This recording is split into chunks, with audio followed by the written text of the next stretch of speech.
বঙাইগাঁও জিলাৰ বিদ্যাপুৰ উন্নয়ন খণ্ডৰ অন্তৰ্গত ১৭ নং হাপাচাৰা গাঁও পঞ্চায়তৰ ৭ নং ৱাৰ্ডৰ বৰধুপ গাৰুগাঁও শিবিৰ সমষ্টিৰ নৱনিৰ্বাচিত পঞ্চায়ত সদস্যা শ্বাহিদা খাতুনৰ বিৰুদ্ধে অভিযোগ উত্থাপন হৈছে। নৱনিৰ্বাচিত পঞ্চায়ত সদস্যাজনে নিৰ্বাচনী বিধি উলংঘা কৰি নিৰ্বাচনত জয়ী হোৱাৰ অভিযোগ উত্থাপন হৈছে। নিৰ্বাচন আয়োগক ভুৱা শপতনামা দাখিল কৰি নিৰ্বাচনত প্ৰতিদ্বন্দ্বিতা কৰি জয়লাভ কৰিছে শ্বাহিদা খাতুনে।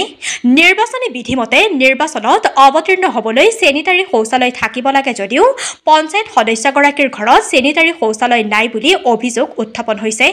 নিৰ্বাচনী বিধি উলংঘা কৰাৰ বাবে তেওঁৰ বিৰুদ্ধে বঙাইগাঁও জিলা আয়ুক্তলৈ অভিযোগ দাখিল কৰিছে অভিযোগকাৰীসকলে। নিৰ্বাচনী আয়োগক অন্ধকাৰত ৰাখি নিৰ্বাচনী বিধি উলংঘা কৰা নৱনিৰ্বাচিত পঞ্চায়তৰ সদস্যাৰ বিৰুদ্ধে ব্যৱস্থা গ্ৰহণৰ দাবী জনাইছে স্থানীয় ৰাইজে। News desk Bijni first 24।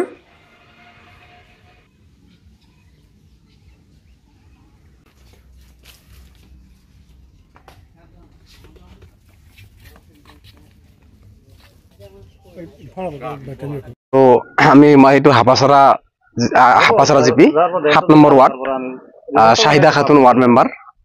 তো এই RTI এটা কৰা হৈছিল। RTI তথ্যটো সি মানে ভুৱা তথ্য জমা দিছে সি ঘৰৰ। তো তাৰ যিটো সদস্য পদ যদি যিহেতু ভুৱা দিছে তাৰ কাৰণে সদস্য পদটো মানে বাতিল কৰিব লাগে তেখেতৰ। আৰু মানে আজি ভালে কেইদিনৰ পৰা মানুহজন ঘৰতো নাই, ঘৰৰ তালা চালা উমলি আছে, ঘৰত আহিলে বিচাৰি পোৱা নাযায়, ফোন মাৰিলে মোবাইলটো চুইচ অফ কৰে। তো তাৰ যাতে আৰ কি আমাৰ ৭ নং ওয়াৰ্ডৰ শ্বাহিদা তাৰ আৰ কি হেৰিটো আৰু বাতিল কৰিলে বিচাৰিছো আমি।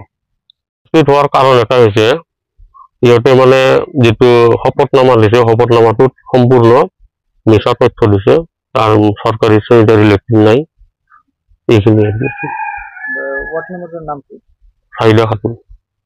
এটা আপোনালোকে কি বিচাৰে? এতিয়া বিচাৰো যাৰ তাৰ সদস্য পদটো খাৰিজ হয়। আজি আপোনালোকে সেই ঘৰতে মানুহ পাইছে না নাই? নাই, মানুহ ঘৰত নাই।